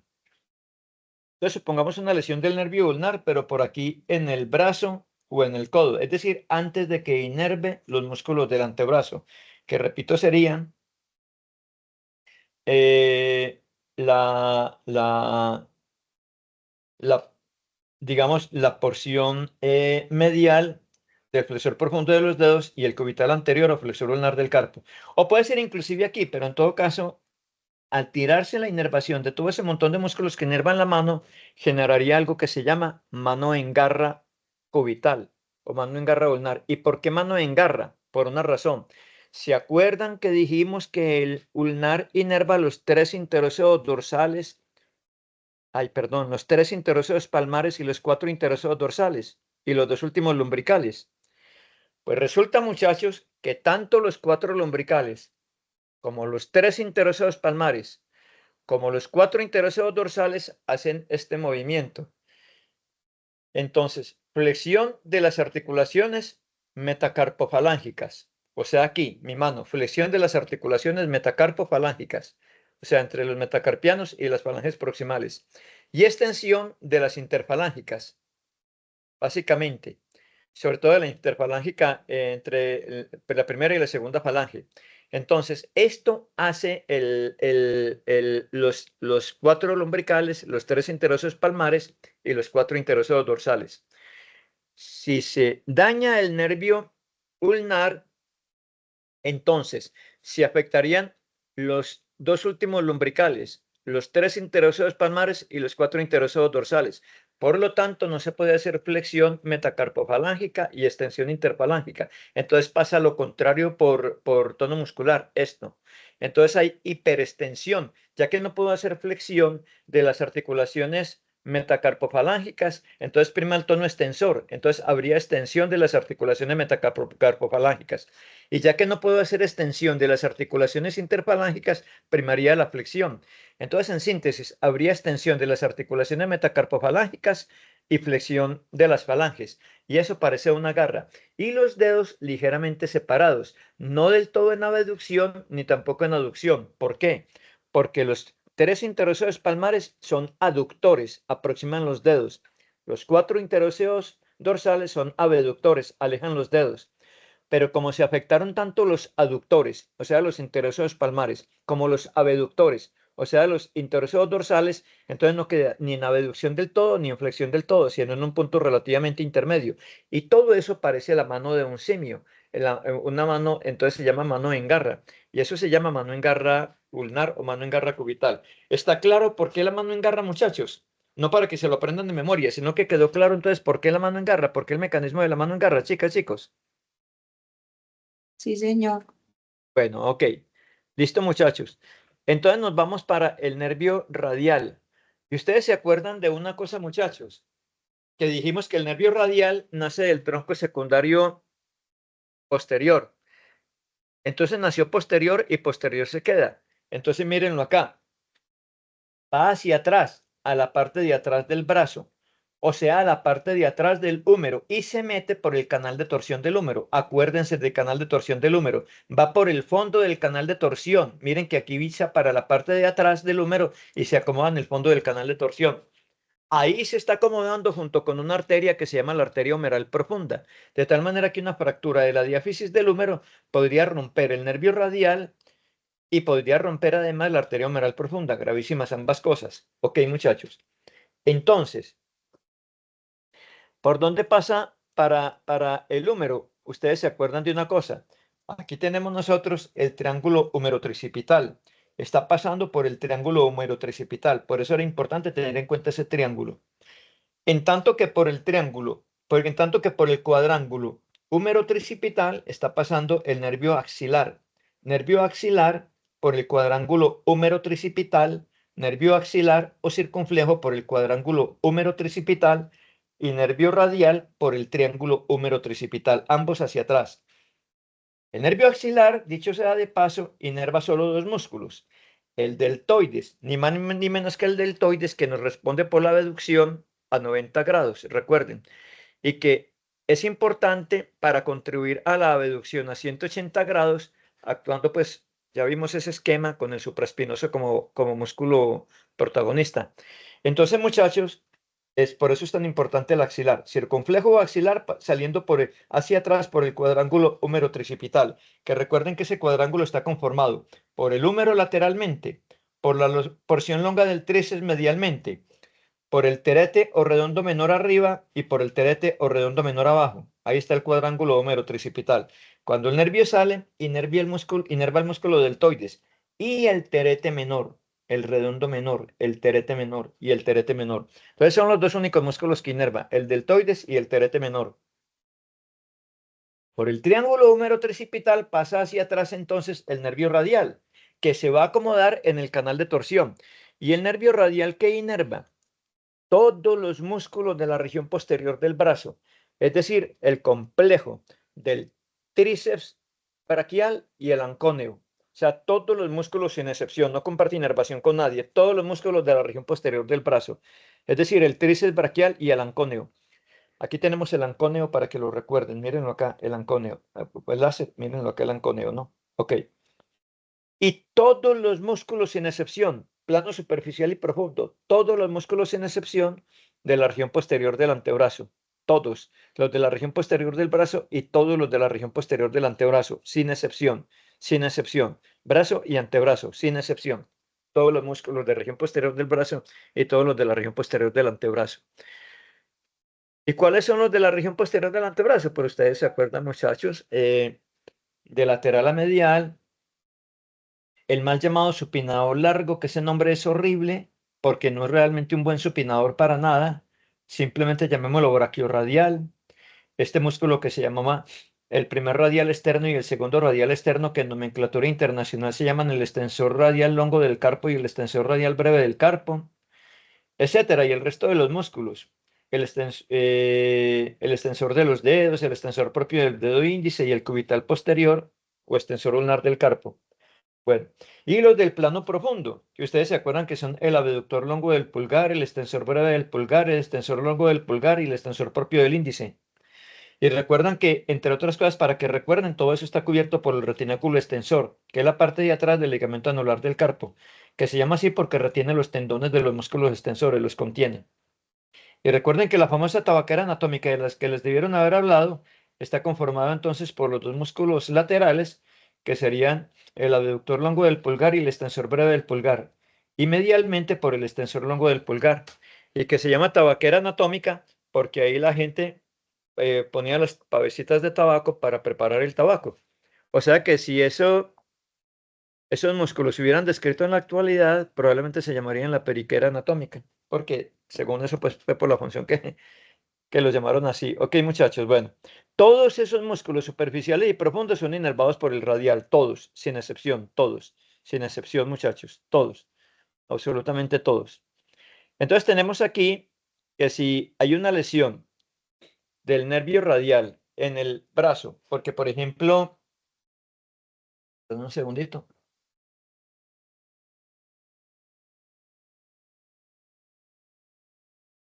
Una lesión del nervio radial en el brazo, porque por ejemplo, por ejemplo, una persona tuvo la fractura de la diáfisis del húmero, etcétera.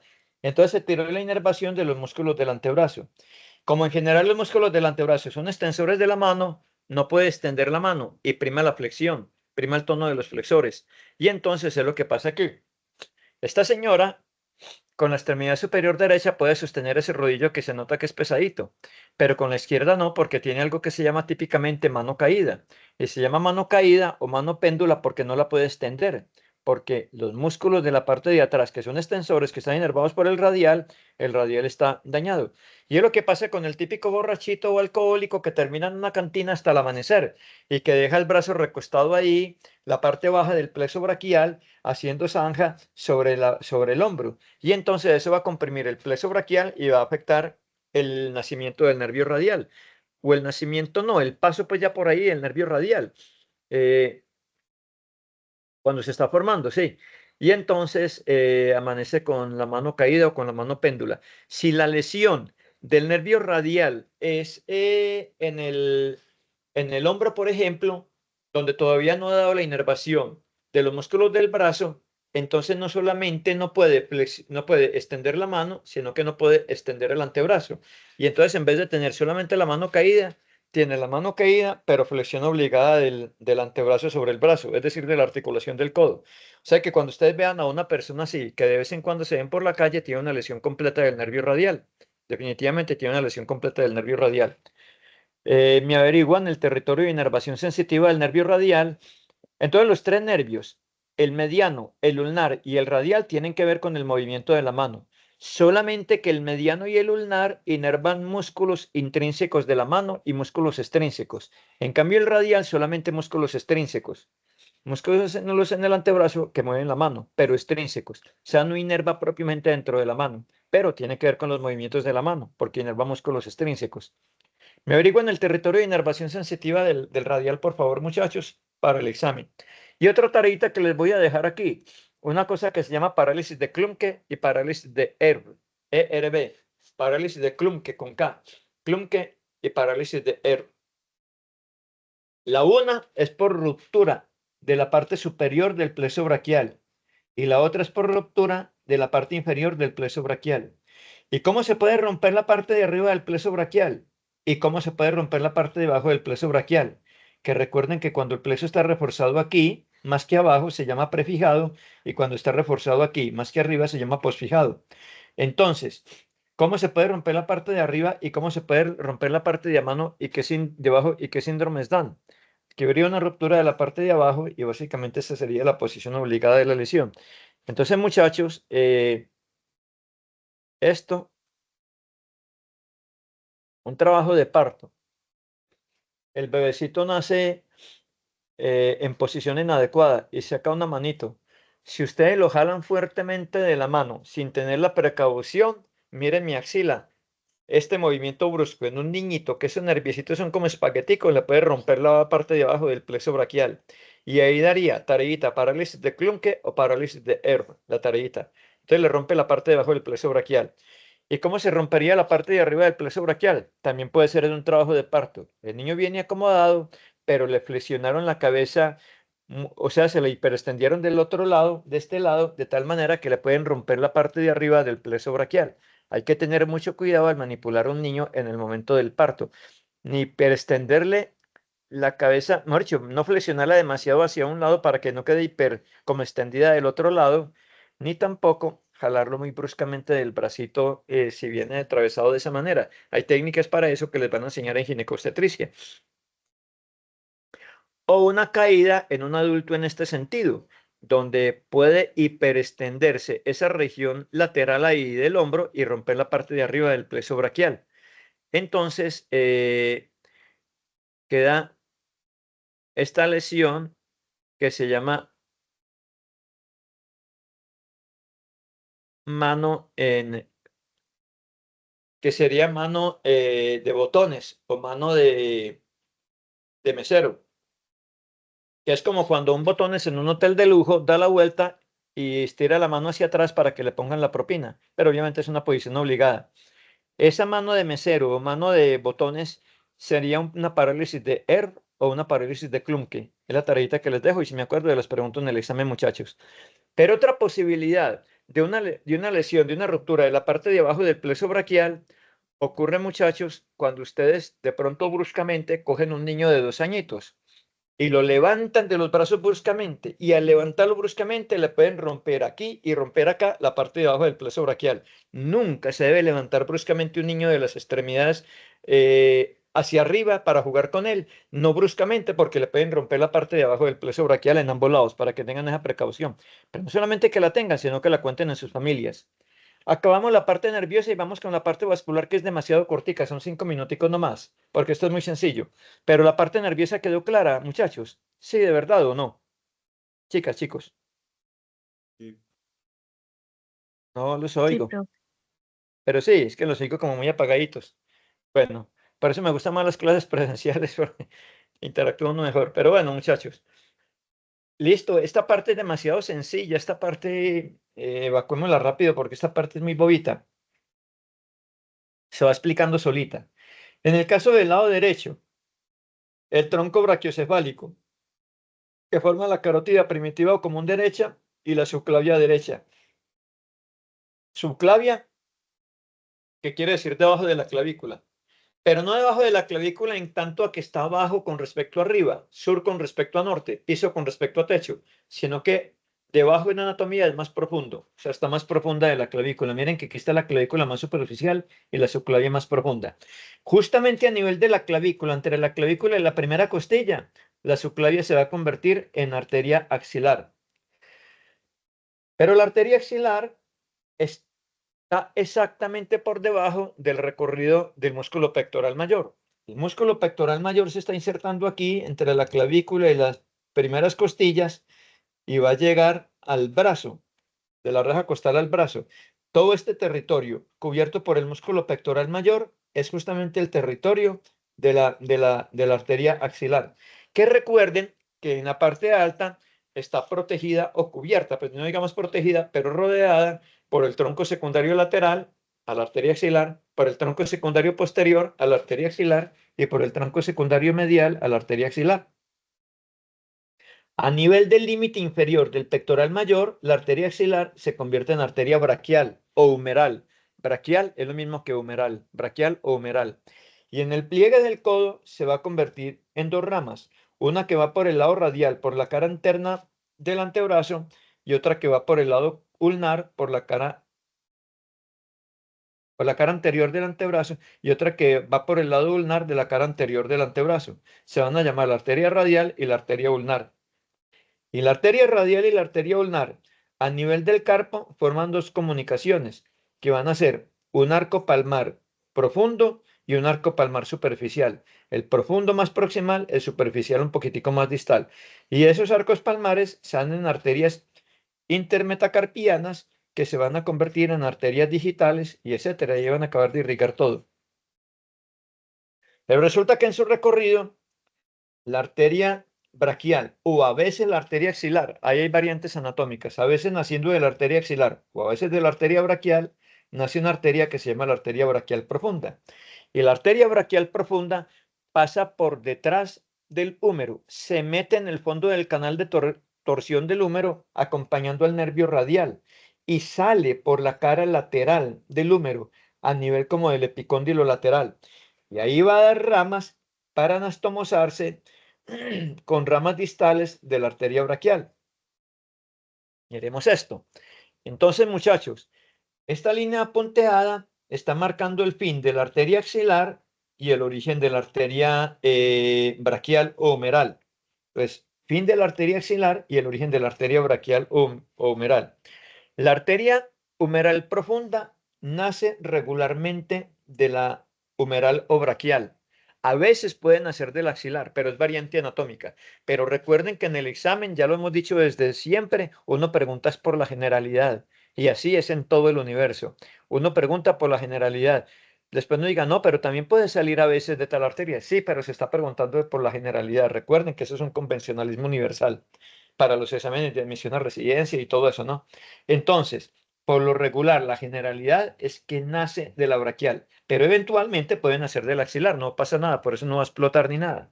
Entonces, vale, inmediatamente gira para atrás y se acomoda en el fondo del canal de torsión del húmero, ¿vale? Ok. Pero antes de eso, la arteria axilar ha dado dos arterias que contornean el húmero para el cuello quirúrgico del húmero. Recuerden que el cuello anatómico es el que está entre la cabeza del húmero y en contorno del troquín y del troquíter. El cuello quirúrgico, que se llama así porque es donde se fractura fácilmente el húmero, aparte de la diáfisis, es el cuello entre la epífisis y la diáfisis. Ok, a nivel del cuello quirúrgico del húmero salen dos arterias de la arteria axilar. Y esas dos arterias son una por delante y otra por detrás. Y si yo la circunfleja humeral anterior, la de adelante, y la circunfleja humeral posterior, la de atrás. La circunfleja humeral anterior se anastomosa con la circunfleja humeral posterior, la de adelante y la de atrás. Y entonces van a irrigar la epífisis proximal y la parte alta de la diáfisis del húmero. Y es importante por las fracturas que pueden haber ahí. Entonces, circunfleja humeral anterior y circunfleja humeral posterior. De otro lado, cuando se forman la arteria radial y la arteria ulnar, la arteria ulnar va a dar dos ramitas, suele dar dos ramitas. Colateral ulnar superior y colateral ulnar inferior. La colateral ulnar superior y la colateral ulnar inferior se van a anastomosar con ramitas que vienen de la arteria humeral, que se van a llamar también colateral humeral superior y colateral humeral inferior, se anastomosan. Entonces, una colateral humeral superior, una colateral humeral inferior, que se anastomosan con colateral radial superior y colateral radial inferior, hacen que si eventualmente tocara ligar la arteria radial, se salve la circulación de abajo gracias a esta anastomosis, que no siempre existe. Y por otro lado, la arteria radial va a dar una rama que se llama la colateral radial, que es anastomosa con una colateral radial que es prolongación de la humeral profunda. En síntesis, aquí hay un sistema de anastomosis importante. Pero fuera de eso, muchachos, la arteria ulnar va a dar un tronquito que se llama el tronco de las interóseas. Ustedes recuerdan, muchachos, que entre el radio y la ulna hay una membrana que se llama la membrana interósea. Los ortopedistas prefieren llamarla ligamento interóseo y está bien, claro, porque está ligando la ulna con el radio. Sí, de hecho, hasta tienen más razón que nosotros los anatomistas. Ligamento interóseo o membrana interósea, como la quieran llamar. Pero ese ligamento interóseo que está entre el borde cortante del radio y el borde cortante de la ulna tiene arriba una ventanita. Es el ligamento interóseo o membrana interósea. ¿Y para qué es esa ventanita? Por lo siguiente, porque la arteria ulnar va a dar al principio de su recorrido una rama que se va a llamar el tronco de las interóseas. Y ese tronco de las interóseas se va a dividir en una interósea posterior y una interósea anterior. La interósea anterior corre por la cara anterior de la membrana interósea, o sea, irrigando la parte profunda de la región anterior del antebrazo. La interósea posterior corre por la cara profunda, pero posterior de la membrana interósea, o sea, irrigando la región posterior, la región profunda de la región posterior del antebrazo. Entonces, recapitulando, muchachos, recapitulando. Arteria axilar va a generar dos ramas, una por delante y otra por detrás del cuello quirúrgico del húmero. La de adelante se va a llamar circunfleja humeral anterior, porque hace una circunflexión, es decir, un rodete sobre el cuello quirúrgico del húmero. Y la de atrás, por la misma razón, circunfleja humeral posterior. La circunfleja humeral anterior y posterior se anastomosan y van a irrigar tanto la epífisis proximal como la parte alta de la diáfisis. Mientras tanto, la humeral va a dar la humeral profunda. Eso no quiere decir que el resto de la humeral se llame humeral superficial, no, se sigue llamando solamente humeral o braquial, que es lo mismo. Va a dar entonces la braquial profunda o humeral profunda, que va por el canal de torsión del húmero, en compañía del nervio radial. Y en su recorrido, la humeral profunda va a dar la colateral ulnar, que se va a anastomosar con la colateral ulnar, la colateral radial, que se va a anastomosar con la colateral radial que procede de la arteria radial. Y entre tanto, la humeral va a dar la colateral ulnar superior, la colateral ulnar inferior, que se anastomosa con la colateral ulnar superior e inferior, que proceden de la arteria ulnar. La arteria ulnar que va a dar también el tronco de las interóseas, que por la ventanita de la membrana interósea va a dar una arteria hacia atrás, que se va a llamar la interósea posterior, y además genera una hacia adelante que se llama la interósea anterior. Ambas para irrigar la región profunda, atrás y adelante del antebrazo, ¿no? Ok. Entonces, muchachos, aquí tenemos el músculo pectoral menor. Son tres musculitos que se están insertando en el proceso coroideo. El pectoral menor, el braquiorradial y la porción breve del bíceps radial. El braquiorradial y porción breve del bíceps radial como origen. Y el pectoral menor como inserción propiamente dicha, porque el origen sería aquí en el tórax. O sea, para jalar y deprimir el hombro. Hay que echarlo un poquitico. Ok. Entonces, aquí tenemos la arteria subclavia, que cuando está cubierta por el pectoral mayor, que no lo tenemos aquí, en todo este trecho que está marcando aquí este pequeño cuadro, entonces ya se va a llamar arteria axilar. Y a partir de aquí se va a llamar arteria ulnar. Y ya dijimos todas estas cosas, solamente que final, aquí están las interóseas, solamente que al final, en la región de la mano, la radial y la ulnar van a formar dos arcos. Un arco que se va a llamar arco profundo, porque está más profundo en el carpo, y otro arco que se va a llamar más superficial, como ahí donde comienzan los metacarpianos. Y esos arcos salen arterias intermetacarpianas que luego se van a convertir en arterias para las falanges y etcétera, ¿no? Ok. Repetición de la repetidera, muchachos. Arco palmar profundo, arco palmar superficial. Recuerden que el profundo es proximal, el superficial es más distal. Y finalmente tenemos entonces el drenaje venoso en 2 diapositivas. Y ahí acabamos. Y el drenaje venoso es muy sencillo. No nos enredemos con eso.